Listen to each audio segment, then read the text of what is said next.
Maintenant, la technique pour faire tomber un arbre. Donc, il faut faire attention, ça dépend vraiment de la clientèle.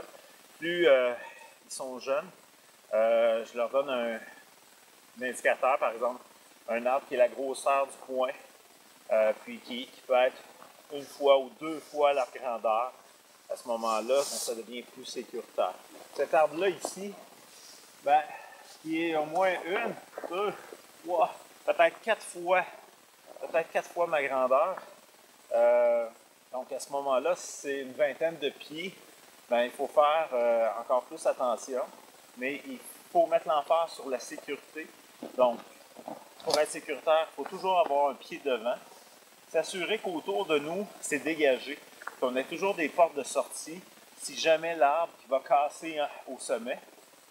Et pour s'assurer que si on se sauve, on va se sauver dans la bonne direction, il faut regarder au sommet parce qu'on veut faire une ondulation avec l'arbre.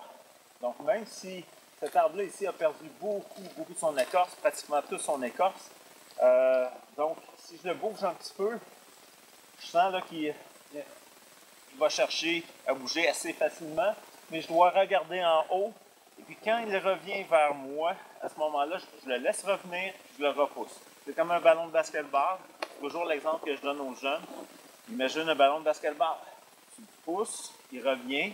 Donc, tu suis son mouvement au retour. Tu ne vas pas le frapper au moment qu'il revient. Donc, tu suis son mouvement puis tu le repousses. Le mouvement d'ondulation va s'agrandir. Puis à ce moment-là, ben, c'est ça qui va faire qu'on va amener plus de poids à la base de l'arbre où il risque de briser. Donc, toujours avoir un pied devant et j'y vais seulement qu'avec une main. Je regarde en haut, puis son mouvement. Puis là, déjà, il vient de casser à la base. Donc, je peux continuer à avancer dessus.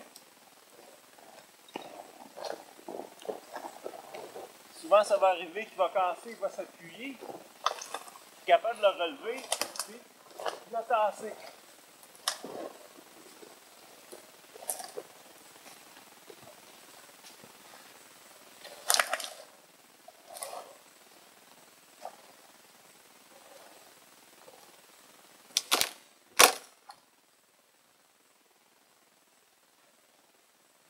Prochaine étape, on va voir comment on prend un morceau comme ça pour le casser maintenant, pour s'en servir pour l'abri ou pour le feu.